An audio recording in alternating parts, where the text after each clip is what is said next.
This is Sheriff Spotlight with the Rockingham County Sheriff's Office, highlighting the office and deputies dedicated to providing law enforcement services and maintaining the trust and support of Rockingham County citizens, all while keeping neighborhoods and communities safe.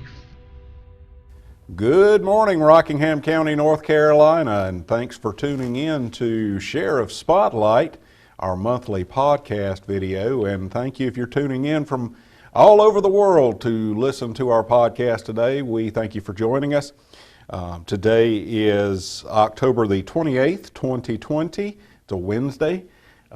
Beautiful day, but we are expecting a little rain here from the hurricane to come in tomorrow, I believe. I think it sounded like a little more than a little rain. Yeah, a little, yeah. I talked with our emergency management director and there, and it looks like we're going to get some winds too. We have had a lot of hurricanes this season. Was it 20-something? They've already run through one of the alphabet. What's the now current they're in one? Zeta?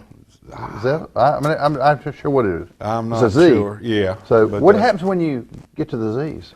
I think you go start with the Greek alphabet, don't you? At that point. So, anyway, we're bracing for some wind and rain tomorrow and possibly Friday. Well, let me just go ahead and say, because when we talk about weather conditions, we are kind of in the hurricane season. We used to not think about it as much, but now we do, with all the technology and of course the frequencies now of the hurricane activity. But just tomorrow, make sure that starting tomorrow, I think tomorrow evening into Friday, make sure that if you have to travel, watch your speeds. If there's a lot of water on the roadway for hydroplaning, make sure you keep your speeds down, and always keep a cell phone handy. I'm telling you, that's one of the most important things you can have on you when you go out, whether you go out in the wilderness or you go out driving, is make sure you have a cell phone handy in case of emergency. Absolutely. Let me say this. We do have a few areas in Rockingham County that are prone to flooding when we get heavy rain. River such Road? as that. Wolf Island. Crutchfield. Road, exactly. Oregon Hill. These areas generally will be the first to flood. That's right. And the Department of Transportation, the DOT, will go out and they'll put barricades up once they do flood. Now, what do the barricades mean? The barricades mean turn around, don't drown. drown. So you get that, turn around, don't drown. If you see Exactly. barricades, please do not drive around those either.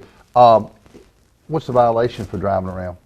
Well, it could cost you your life. Well, but also we have a number of times had to execute rescues, swift water rescues for people that have gone around the barricades and stuff. I've said this for icy weather conditions, and I will say it again for the rain and flood and going around barricades and such like this. Having a four-wheel drive does not give you superpowers, obviously.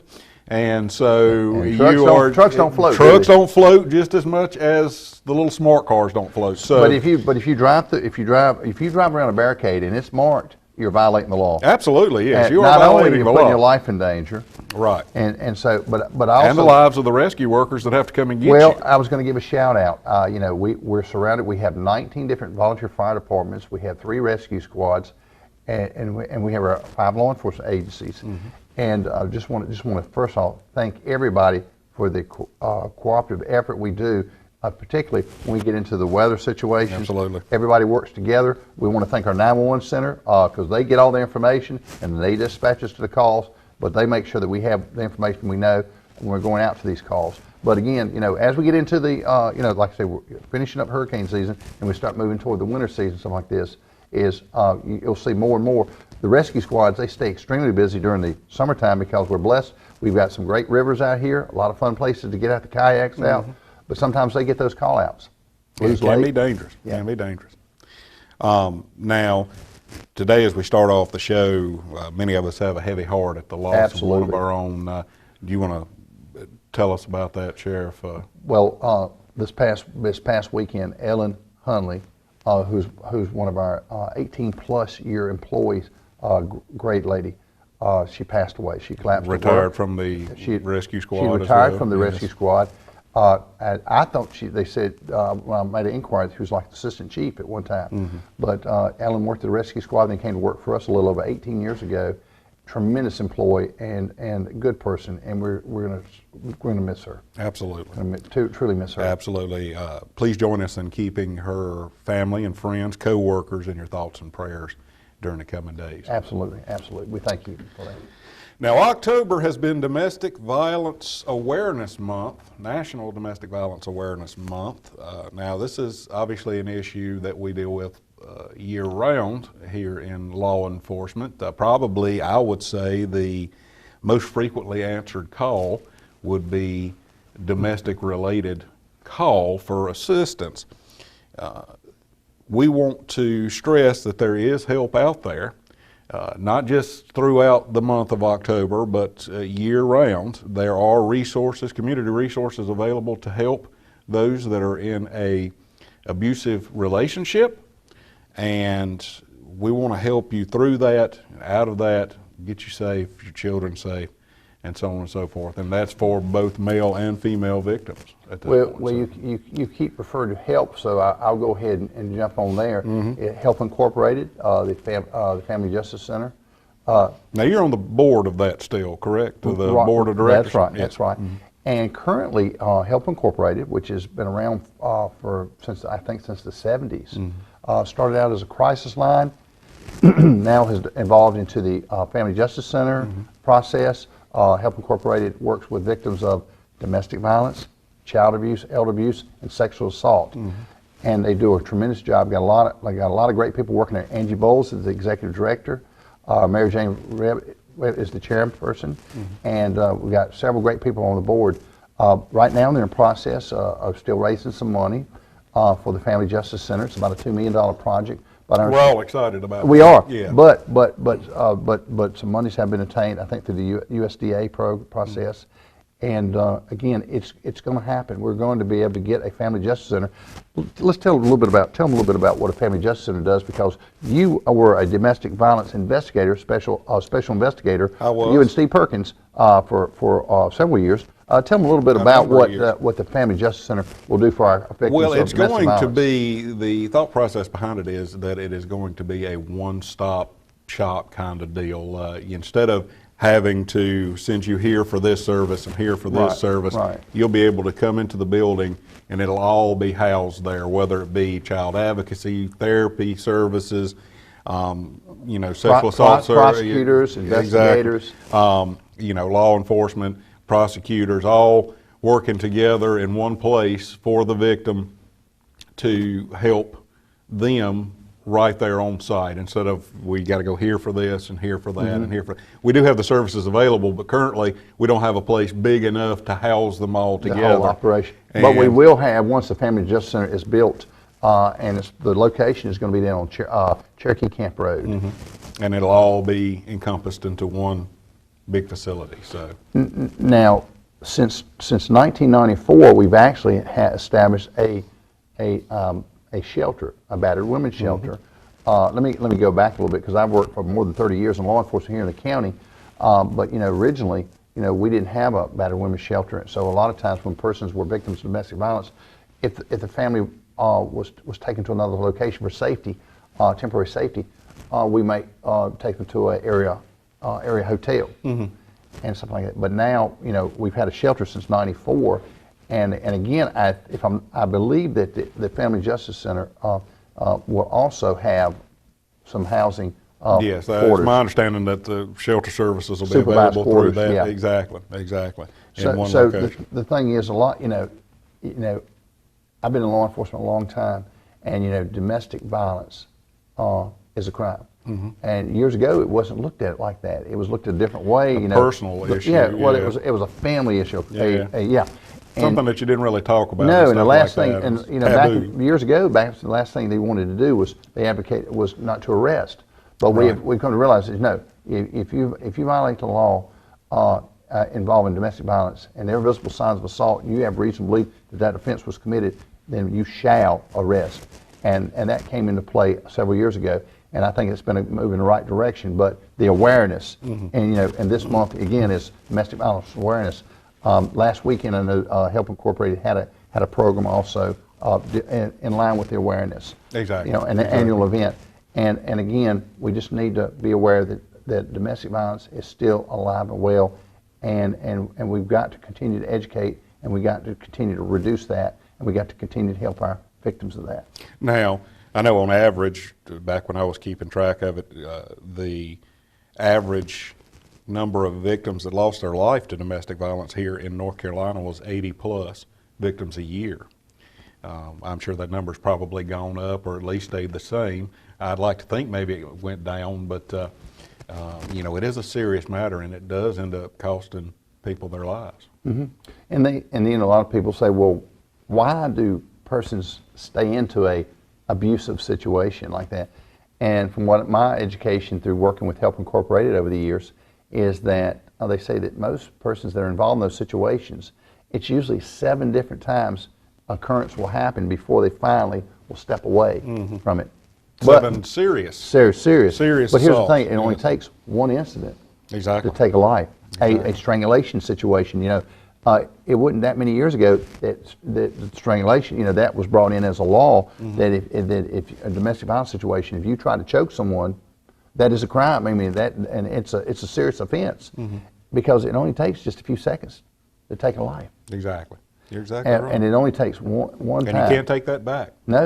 You can't take it back. So again, we've worked with a lot of crime victims, but you worked for at least 5 years as an investigator dealing with primarily domestic violence cases. Exactly. And I thought it was a great deal to have that interaction with Help Incorporated and with the advocates, and I want to continue to see that from years to come. Absolutely. Absolutely. They do a fantastic job. I think we all work together well here in Rockingham County. We got a great team. We got a great team. And again, our shout out to Help Incorporated, to Angie Bowles and the staff. They do a great job helping our victims of domestic violence and other type cases. And I'm just looking forward to the Family Justice Center when that pushes out and we get it established here in our county. Absolutely. Now, this weekend is something special. Halloween is falling on a Saturday this year. This is coming up Saturday. Have you got your outfit? No, not yet. I'm waiting to the last minute apparently, but my kids have their outfits and they're ready to go. So are you going to do that trick or treating, or with the COVID situation, you're going to do a trunk or treat? How you do that? I think we're going to go. You've got kids now. Yes, exactly. Some of the drive-through trunk or treats, I think that they have it set up a little bit different in the midst of COVID-19, and I do actually have a few COVID-19 related safety tips with regards to Halloween this year, because I mean everything's different this year. Well, I mean, you know, this COVID period is a really unusual time for us in North Carolina and America and stuff like this. Give some examples of some things. Some well, COVID you know, as we've been doing safety throughout the process, we encourage you to listen to the local, state, and federal health authorities, directors, and stuff like the advice that they give. You know, limit the participating people in trick-or-treating. You know, it used to be large groups maybe would get together and either have parties or bobbing for apples and all together that. And stuff like that. Remember that a Halloween costume mask doesn't protect you from COVID. That's not what they're designed for. It's designed to be a Halloween mask. Plus, it could make sure it don't obstruct your child's vision and stuff like that, with walking stuff like that. Absolutely.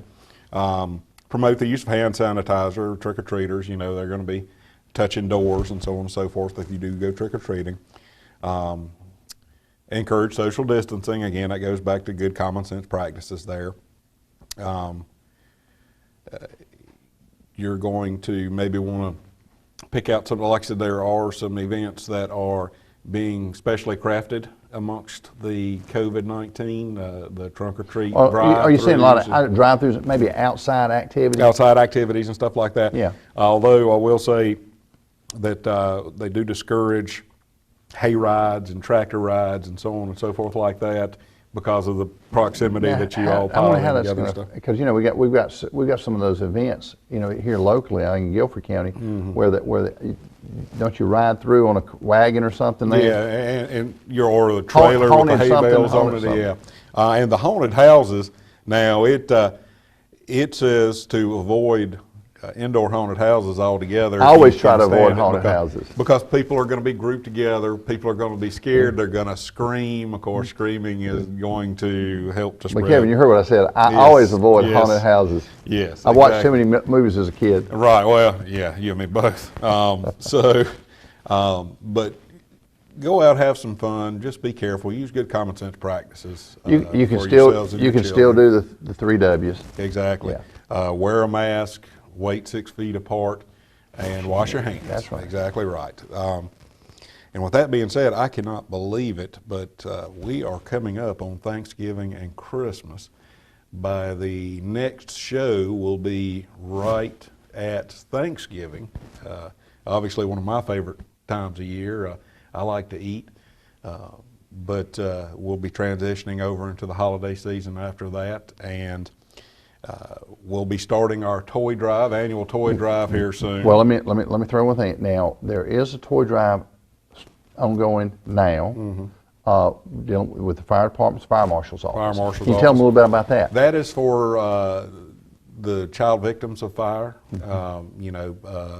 those that have been displaced or injured as a result of fire. Those are specifically geared toward getting them. Are there drop boxes Yes. in Rockingham County? There are, and they're at just about every fire department here in the county, and here at the sheriff's office we have a box, Out front. donation box as well out front. And that's the Rockingham County Fire Marshal's office that's running this program They're for the next sponsoring 30 that. days. Exactly right.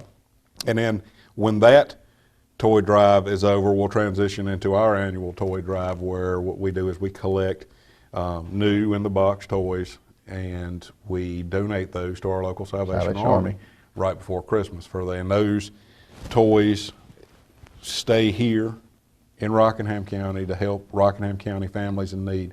Last year, I believe it was a little over 1,200 families that we helped in need right here in Rockingham County. So the need is real. Well, we want to commend the commander and his wife with Salvation Army of Reedsville. That if you want to help out with the toy drives, you can come by the sheriff's office. We'll have a drop box out here. And when do we start ours? Tell me when it started. We generally start at about the middle of November. Through like December 20th? Through, the middle of December. Okay. Right in All there, right. yeah. So we'll have our boxes out and stuff, and we'll do some more notifications on that.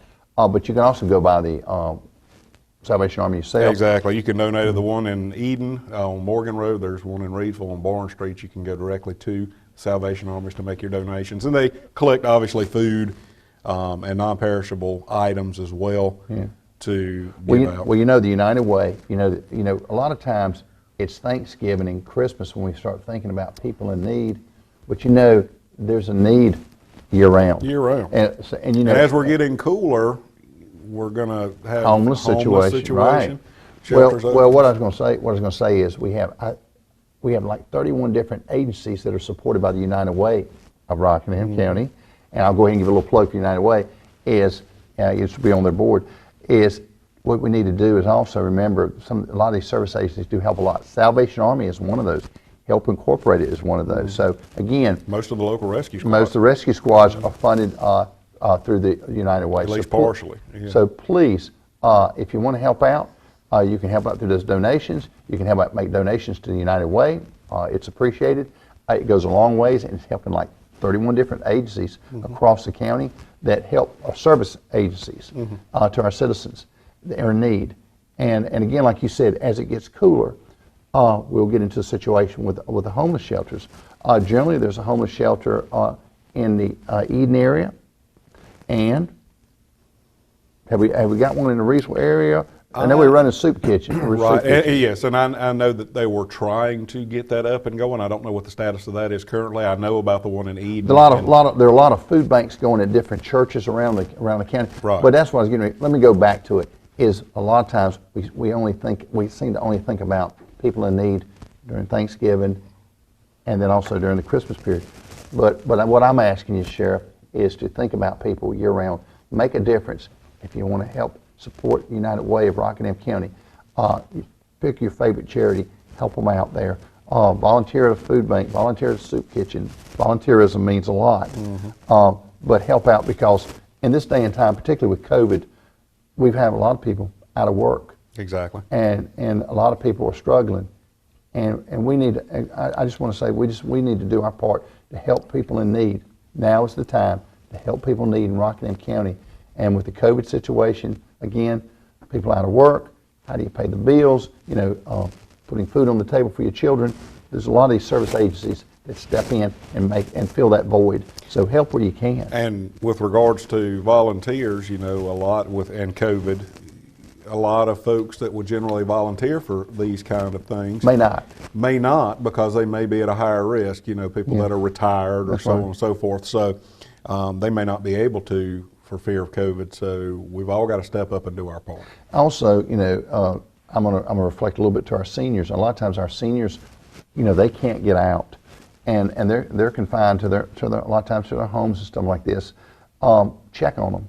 Absolutely, and especially when we're getting colder weather here, it's coming quick. Pick up that telephone, because when it's real hot, we think about when it's real hot, we think about the fan program that we do, fans for our elderly, but and for our seniors. But make sure that you've got a senior citizen who lives near you, goes to your church and stuff like this. Make sure you pick up the phone and do a daily check on them to make sure they're okay. Absolutely. And during the holidays, let's make sure they stay warm. And in wintertime, make sure they're staying warm, but also make sure they have a meal. Make sure they have those meals. Check on them.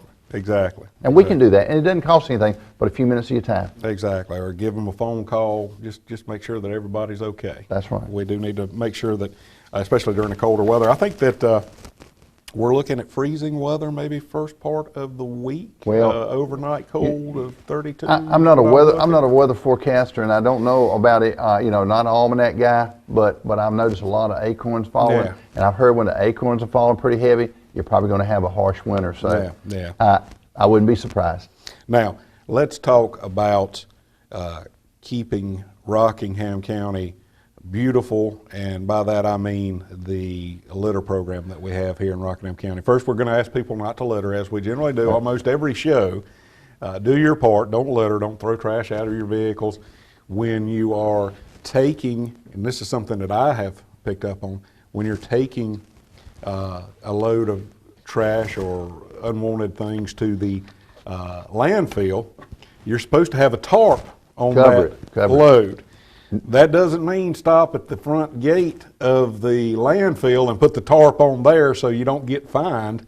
It's supposed to be for the entire trip, because it keeps, the whole purpose of it is to keep trash from blowing out. Let me just tell you this, is you do this, you drive the county, we in the uniform division and my sheriff, I get out and drive a lot particularly on weekends. I get out and drive, and I'll go to areas that are pretty common areas known for trash, and Highway 704, leading up to the landfill, like you just said, please secure your load, cover it before you head out. Secure it, and like I said, if something blows off your vehicle, stop safely, get off the roadway, pick it up, put it back in your vehicle. Because I see a lot of stuff out in the roadway, but there are a lot of areas around the county where a person just, instead of keeping a trash bag in that car cabin, they'll toss it out the window. Right out the window. And I see it in my own neighborhood, that we do our periodic cleanups and stuff like this. But if people would put the trash in a trash bag in a car and dispose of it properly, we'd have a cleaner community, and we wouldn't have to do that. And when people, one thing we want to do here in Rockingham County, economic development. We want to bring, we just got a Purina, new business here in Eden, and we got some other business. Pella came a year or so ago. Around a year. Yeah, and so we want to encourage more businesses. But if I was coming to a county and I drove through and I saw the trash and stuff like this, it'd make me wonder. And I know we're better than that. And I know we need to teach from the kids up to make sure that you care for one another, you treat people how you want to be treated, and you try to keep your community clean. So it used to be an old slogan, let's keep America clean and green. You know what I'm saying? Yes. Litter is bad. Trash is bad. And I see it in a lot of places around the county. But encourage your kids and encourage your family. Don't throw the trash out. Throw it in a trash bag and dispose of it properly. And because the thing is, somebody has to come behind, whether it be the Department of Transportation or even our inmate cleanup crew have to come through. But it's so many roads in this county, it's hard to keep up. Right, right. So I appreciate you bringing it up. But let's keep Rockingham County clean and green. Exactly, exactly. Now let's take a few minutes to talk about what the holidays coming up, especially. I like to put an emphasis on this around the holidays too. Now we talk about it year round, but phone scams It Go ahead. seems like those don't ever die down, but they will pick up actually as Thanksgiving and Christmas approach. These scammers look to take advantage of people's giving nature this time of year, especially their charitable nature. Gifts Gifts, that yes. you have to pay for to get. Exactly, or special deals and this, that, and the other. Some will pose as charities. I encourage you to give to charities. That's not what I'm saying, but what I'm saying is you give to the charity. You pick a charity out that you want, and you give to that charity. You said the United Way, you know, brought that up as a great place to give. If you want to give to the United Way, you call and you give to the United Way, or you go online and you give to the United Way. Don't take somebody's word for it if they call you that they're with the United Way and would like for you to give them money. Also with the United Way, they have the payroll deduction through your like in county government. A lot of businesses will do a United Way program stuff. Yeah, exactly. Now, one of the big ones that's going around right now, of course, is the Social Security scam. I'll reiterate that. The caller will say that they are with the Social Security Administration and that your Social Security number has been flagged and suspended. So, because they think it's a fraudulent, and they ask you to provide which I it. thought this was kind of funny because they're saying that basically, you know, someone's fraudulently using your Social Security number, and what they're doing is fraudulently trying to get you to give them their Social Security number. Yeah. But what they'll do is they'll say that, first of all, the Social Security number is not like a credit card. It's not something that they can suspend. It doesn't get suspended. It's essentially a serial number that the government places on you as a person at birth. From birth to death. So it's not like a credit card that can be suspended. But one of the first things they're going to ask you is, I need to make sure that I'm talking to the right person. Give me your full name, your date of birth, your Social Security number. Boom, they've got basically everything they need to get credit in their name. I get the free hotel stays all the time. They call us Marriott hotels, this is Hyatt hotels, and all of that's a scam. They're trying to get your information. The same goes for the special credit card rates. When somebody calls and says, I'm with your credit card company, and there's nothing wrong, but I've got a special rate for you. Okay, well, most credit card companies are going to announce which credit card company they're with. Most of them aren't even going to call anymore because of the scammers. But, you know, if you press one, and a lot of these are robocalls coming from overseas, but if you press one, it'll go to a person who will say, hi, what's your name and what credit card are you looking to get the special rate on today? So what they want you to do is give them your credit card information, and name, and all of that stuff. So you don't want to, so I think the key thing here, Kevin, is you don't want to give out your personal information, your Social Security number, your credit card number. But before you go, let me say this, and you can answer the question. If the IRS, because that's another scam. That's another one. If the IRS needs information from you, how do they normally communicate? Oh, they'll come to your house, but they'll send you mail through That's the right. postal They'll service. send you official and US if it's real deal and legit, and you really do owe them money, eventually there'll be somebody come out to your house. But it's they're US, legit. U.S. mail. The IRS does not call people and tell you that you owe them money. And you said don't give out any of your information. I'm going to go a step further than that. I'm going to say don't do any business over the telephone unless you initiate that business. Don't take anybody's word for it that they're with United Way or New Power or whoever. Yeah. All right. Don't take their word for it, because it could very well be a scammer, and especially if somebody asks you to go to a Walmart or your local Walgreens and go or get something. get credit cards. And get credit cards, or now the big thing is gift cards. Yeah. Like eBay gift cards, Amazon gift cards, iTunes gift cards. Because once you do, Duke Power does not want you to pay them in iTunes gift cards. But watch this. Once you get those cards, if you were to do that, and you give them the numbers off of them, it's no way we can help you really. That money's instantly transferred, and then it's gone. Yeah. So make sure. Remember, if you have to pay something to receive a gift, it's a scam. Now I'm gonna tell you what I tell my mother. My mother's 90, and I'll tell you a little story. I told my mom, when the phone rings, let it ring. Listen to the call. If you don't know who it is, screen all your calls. And if you don't know who it is, don't worry about it. And 90+% of these calls are actually coming from overseas. Exactly. And they are computer-generated calls. They make it look like they're coming from, a lot of times, a local area code, because the first hurdle a scammer's got to get over is getting you to answer the phone.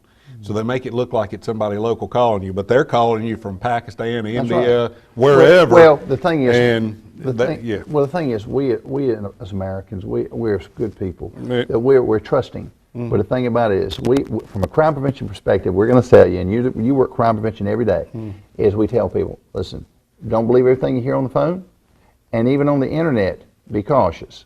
Be cautious, because it's a worldwide internet, and just like the phone system, like I said, you may be talking to somebody in India and stuff like this, or another country. Exactly. But make sure, if you don't know who you're talking to, do not give out your personal information. Yeah. Like I say, if you want to call and pay your phone bill over the phone because you forgot to mail it, then you call the phone company. Don't take somebody's word for it that they are from the phone company and you owe them money, because you don't know who they are. All right. Now, we've talked on scams. We just want to hit on scams a little bit because we deal with those every day. And they'll pick back up as we the want holidays to let you know this.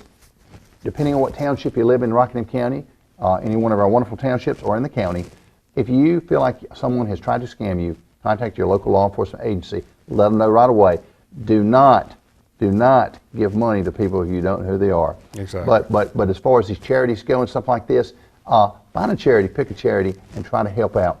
And not just during Thanksgiving and Christmas, year-round. It means a lot to help our citizens in Rockingham County. And you're going to have to reach out for just about any of the charities anymore because of the scammers. They won't call and try to solicit any donations from you. They will wait for you to come to them. So please do that. Please do that. The need is great, especially this year. Well, we don't want people, your hard-earned money and things that you've acquired over years, we don't want somebody taking that away from you, particularly in your senior year. So we appreciate you. Kevin, anything else besides scams? Is there anything we hadn't covered on this podcast today? Well, you know what? There's a lot that we haven't covered, but we got to save some for the next show. So okay. What we'll do is we'll have to bring this show to a close. We encourage you to tune in to some of our previous podcasts and get some information there. How can you keep up with the Rockingham County Sheriff's Office information-wise? The website to the Rockingham County Sheriff's Office is rockinghamsheriff.com. All lowercase, rockinghamsheriff.com. Instagram? We've got Instagram, Twitter, Facebook. They're all at RockCO Sheriff. So if you type that in, that should bring us up. Now, there are 5 different Rockingham County Sheriff's Offices in this United States. We are the at RockCO Sheriff. And I try to put North Carolina on everything to help make us stand out. And again, like I said, check us out. Check us out on any of these podcasts. We welcome your calls. If you have a question, you're not sure, it's a crime prevention issue and stuff, call and ask for Kevin. Like I said, if there's anything we can do to help you, our number is 336-634-3232. You call us anytime. If you have an emergency or you need law enforcement or emergency services or paramedics or fire assistance, that magic number is 911. Don't forget, 911. All right. Well, thanks for tuning in to the Sheriff's Spotlight this month. We'll see you again next month.